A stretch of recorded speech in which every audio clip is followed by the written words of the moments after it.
So let's continue now the example of an indirect proof. अब देखेंगे यहाँ पर example of an indirect proof. Indirect proof का एक example लेते हैं जहां पे मैंने आपको बताया था कि indirect proof प्रूव करने के लिए जो हमें प्रूव करना है उसे हम गलत ठहरा के एक लॉजिकल आर्ग्यूमेंट करते हैं, लेकिन फाइनली हम इस स्टेप तक पहुंचते हैं कि हमारा एजम्पशन ही रॉन्ग है, इसका मतलब दिया हुआ जो कॉन्सिक्वेंट है वो ऑलरेडी करेक्ट है।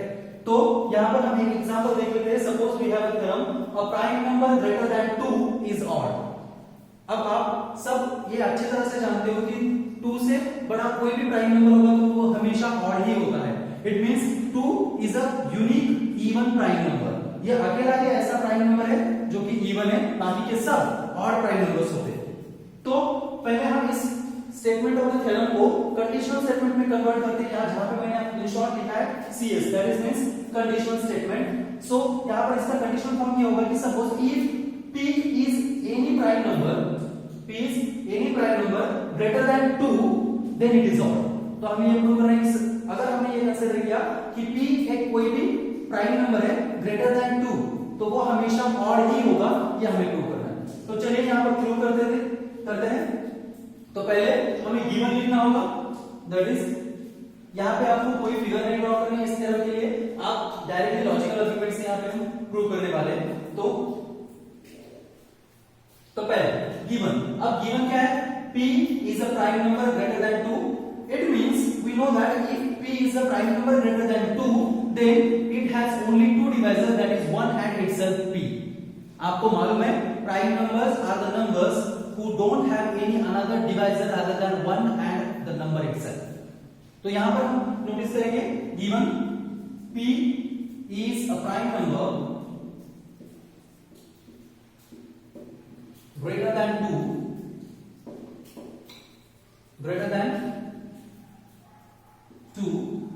that is 1 and P are the only divisors of P।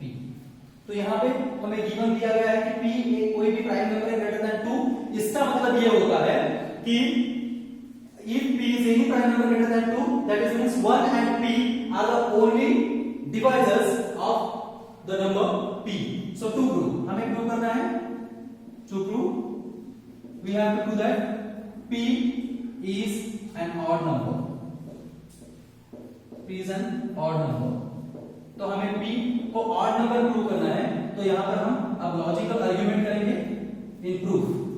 तो चलिए शुरू करते हैं। P is an odd number, मैंने आपको बताया था इनडायरेक्ट प्रूफ में जो कॉन्सिक्वेंट है, जिसका मतलब जो पार्ट टू बी प्रूव है उसे ही लॉन्ग लेना है और उसके अपोजिट एक स्टेटमेंट आपको एज्यूम करना है।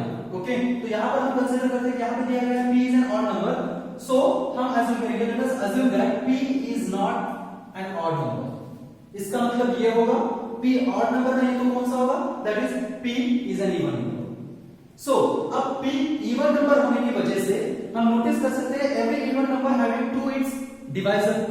कोई भी इवन नंबर का 2 हमेशा डिवाइजर होता है, तो इसका मतलब ये हुआ 2 is a divisor of P। Let statement number 1, हमारा ये स्टेटमेंट नंबर पहला होगा।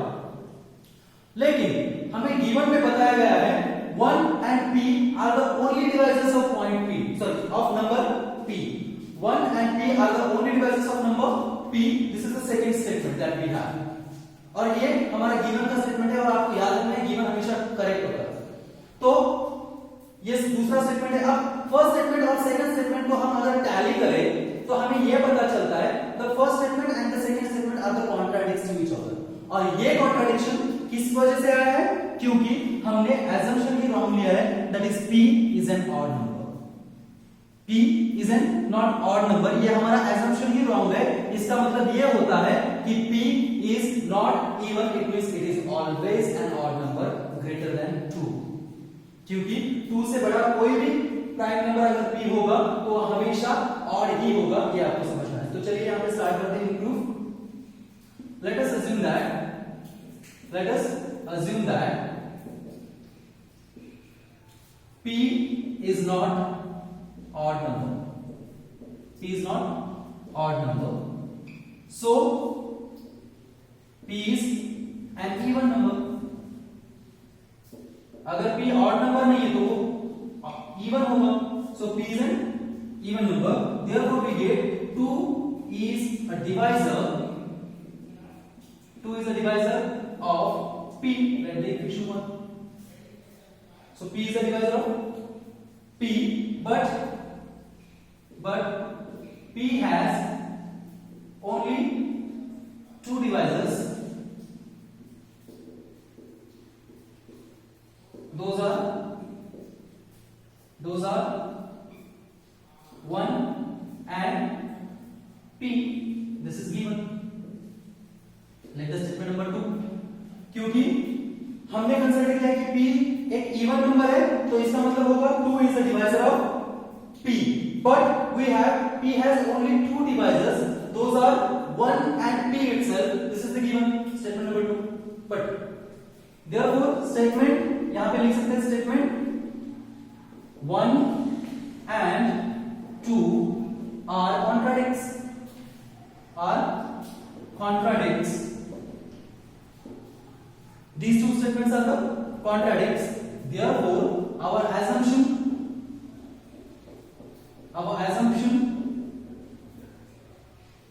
will be wrong. Our assumption will be wrong.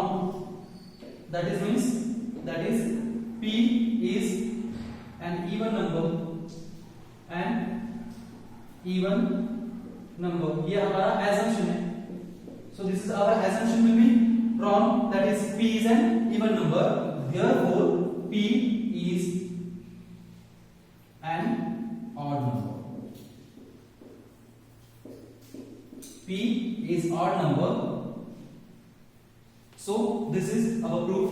So that is, फिर से एक बार दोहराता हूं कि यहाँ पे हमने कंसीडर किया था P is an even number, तो इसका मतलब ये होता है 2 is a divisor of P.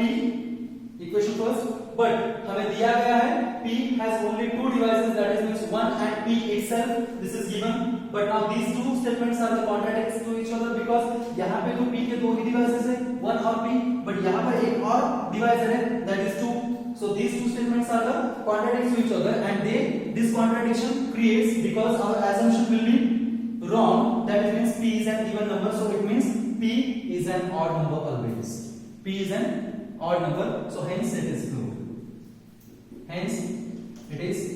proved. That is the prime number greater than 2 is always an odd number. So ये रहा आपका एग्जाम्पल ऑफ इनडायरेक्ट प्रूफ. अब इसके आधार पर आपको, इसका मतलब conditional statement and the converse, types of proofs, theorems, इस सब पे आपको एक्सरसाइज 1.3 सॉल्व करनी है. वो हम अगले सेशन में देखेंगे. Thank you.